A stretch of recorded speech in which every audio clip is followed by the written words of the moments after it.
इस कथा के बिना अधूरा है सोमवार का व्रत। भगवान शिव पूरी करेंगे सभी इच्छाएं।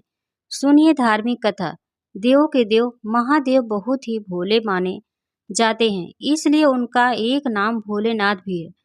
पौराणिक मान्यता अनुसार भगवान शंकर को प्रसन्न करने के लिए किसी भी तरह के खास विशेष पूजन की आवश्यकता नहीं होती है, क्योंकि कहा जाता है कि वह तो भोले हैं और भक्त की मन से की गई क्षणिक मात्र की भक्ति से ही वह प्रसन्न हो जाते हैं।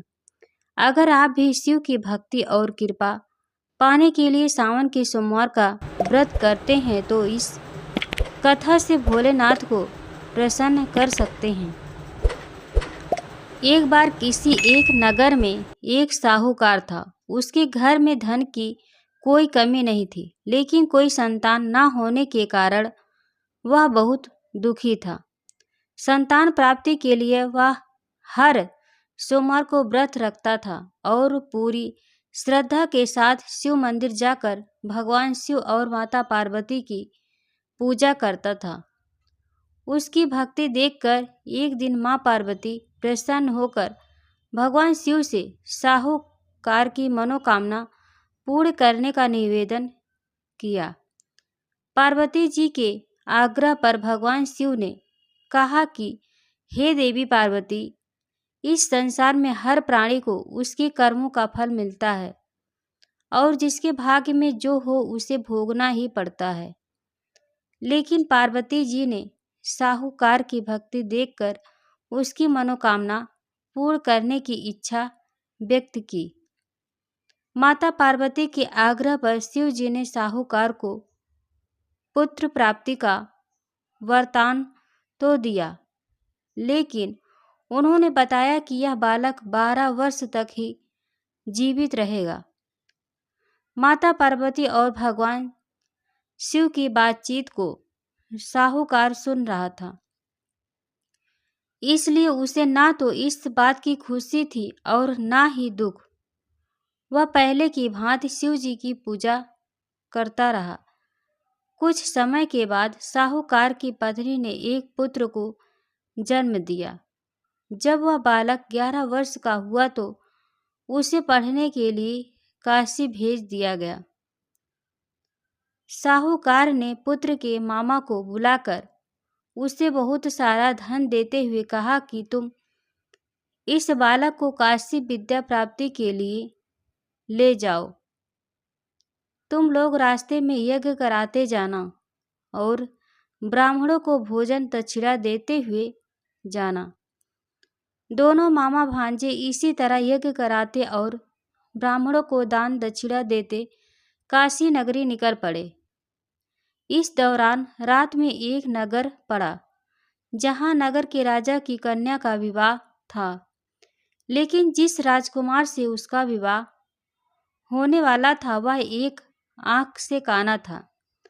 राजकुमार के पिता ने अपने पुत्र के काना होने की बात को छुपाने के लिए सोचा, क्यों ना उसने साहूकार के पुत्र को दूल्हा बनाकर राजकुमारी से विवाह करा दूं। विवाह के बाद इसको धन देकर विदा कर दूंगा और राजकुमारी को अपने नगर ले जाऊंगा। लड़की को दूल्हे के वस्त्र पहनाकर राजकुमारी से विवाह करा दिया गया।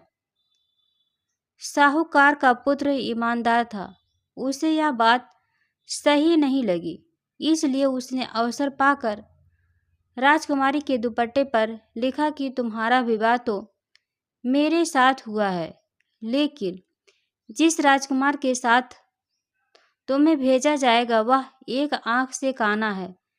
मैं तो काशी पढ़ने जा रहा हूँ। जब राजकुमारी ने चुन्नी पर लिखी बातें पढ़ी तो उसने अपने माता पिता को यह बात बताई। राजा ने अपनी पुत्री को विदा नहीं किया। फिर बारात वापस चली गई। दूसरी ओर साहूकार का लड़का और उसका मामा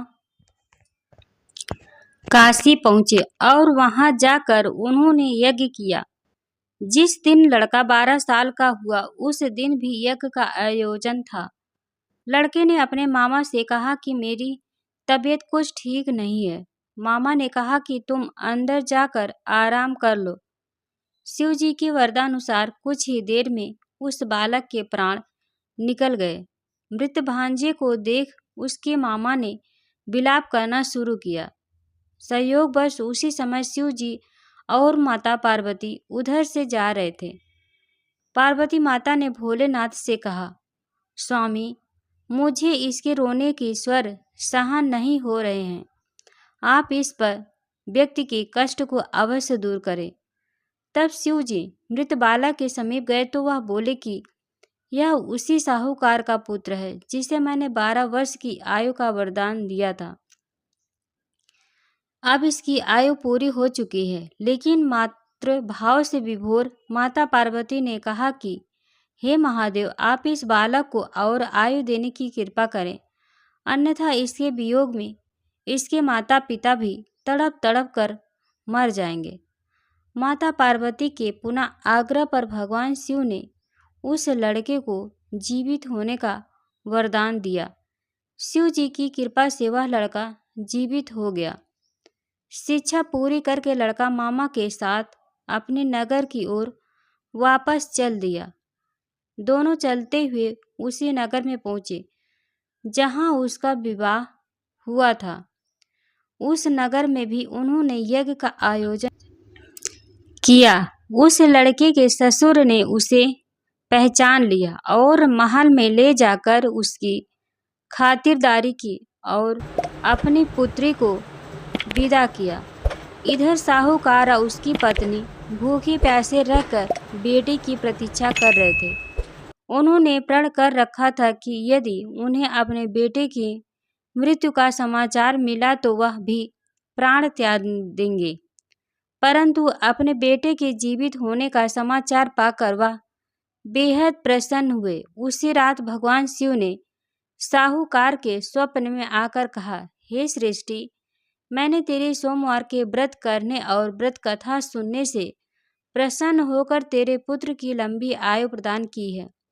इसी प्रकार जो कोई सोमवार व्रत करता है और यह कथा सुनता और पढ़ता है, उसके सभी दुख दूर होते हैं और सभी मनोकामनाएं पूर्ण होती हैं। हर हर महादेव। आप और आपके माता पिता सदैव स्वस्थ रहें। आपको ढेर सारा प्यार, ढेर सारा धन्यवाद। प्रिय दोस्तों, आज के वीडियो में बस इतना। हमारे द्वारा शास्त्रों के अनुसार दी गई जानकारी आपको अच्छी लगी हो तो कमेंट बॉक्स में राधे कृष्ण जरूर लिखें। वीडियो को एक लाइक कर अपने फैमिली फ्रेंड्स में शेयर जरूर कर दें।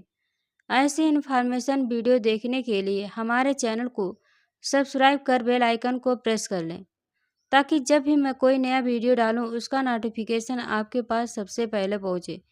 वीडियो देखने के लिए आप सभी का बहुत बहुत धन्यवाद। Thank you. जय हिंद, जय भारत।